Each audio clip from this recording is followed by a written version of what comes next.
श्री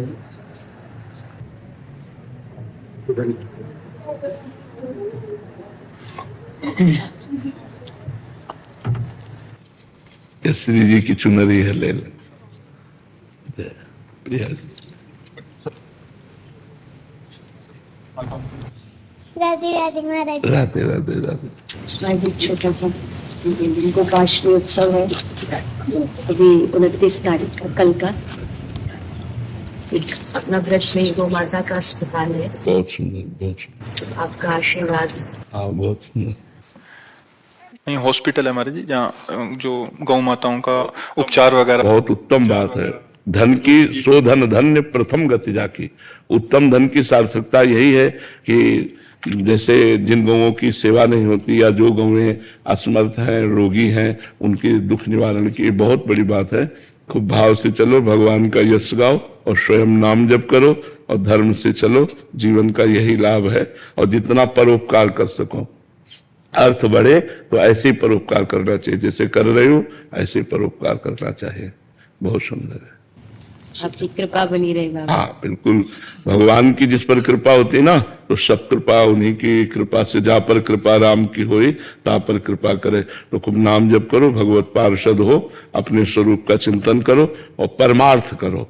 जितना आवे अपने पे कम खर्चा करके परमार्थ पे खर्चा करो। जीवन का लाभ। परहित सरिस धर्म नहीं भाई, पर पीड़ा सम नहीं अखमार।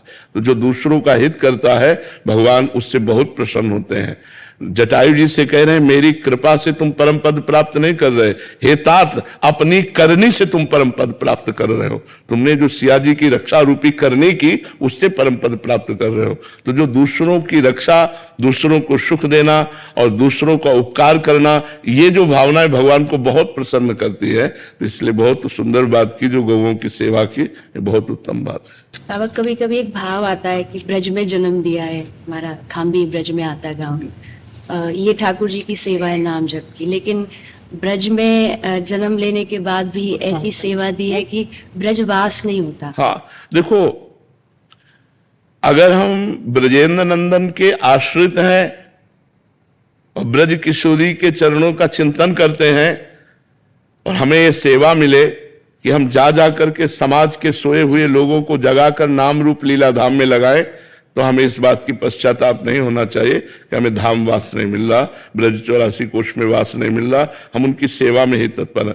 बहुत से हमारे सिद्ध महापुरुष बाहर जा जा करके लोगों को जागृत किया है। अगर संत, वैष्णव, भागवत प्रवक्ता, रासाचारी ये ना जाए ना, तो कोई वृंदावन को और प्रभु की तरफ जाने ही ना। बहुत से सोए हुए लोग हैं जिनको घसीट करके भागवताचार्य वृंदावन लाए, जिनको घसीट कर रासाचार्य वृंदावन लाए। रास आदि के द्वारा हम ही जो आए ना, तो रास के द्वारा ही तो आए। अगर रास न देखी होती तो हमारे अंदर लोलुपता ही न बढ़ती। प्रिया प्रीतम की जो आसक्ति बढ़ी वो रास से ही बढ़ी। तो भागवत है, रास है, ये जा जा करके जो बाहर, अब जैसे रासाचार्य जन्मे ब्रज में और अधिक समय बाहरी व्यतीत होता है, यहाँ रास वहां रास, ऐसे भागवताचार्य का है, यहाँ भागवत वहां भागवत। तो हम भगवान का जस गा रहे हैं और भगवान के पार्षद हैं। हमारा चाहे जहां शरीर छूटे, हम धाम में ही जाएंगे, धाम से बिलग नहीं जाएंगे। ये दृढ़ विश्वास होना चाहिए। हम धामवासी नहीं हो पाए, लेकिन धाम उपासी तो हैं।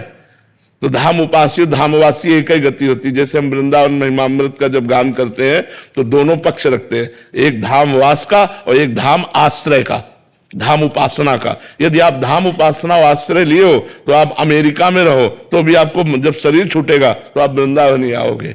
जैसे भारतीय सैनिक कहीं भी शरीर छूटे तिरंगा में लपेट के भारत ही आएगा, ऐसे ही धाम का जीव कहीं भी शरीर छोड़े वो धाम ही आएगा। अब हम लोग धाम के शरणागत हैं, गुरु के शरणागत हैं, नाम के शरणागत हैं। अब हमारे मंगल में थोड़ी कमी होनी है, इसलिए थोड़ा तो मन में लगता है, लेकिन उसको पश्चाताप में न ले और खूब उत्साह पूर्वक भगवत लीला गुणानुवाद गायन कीजिए और जो अर्थ मिले उससे अपने परिवार और समाज का पोषण कीजिए।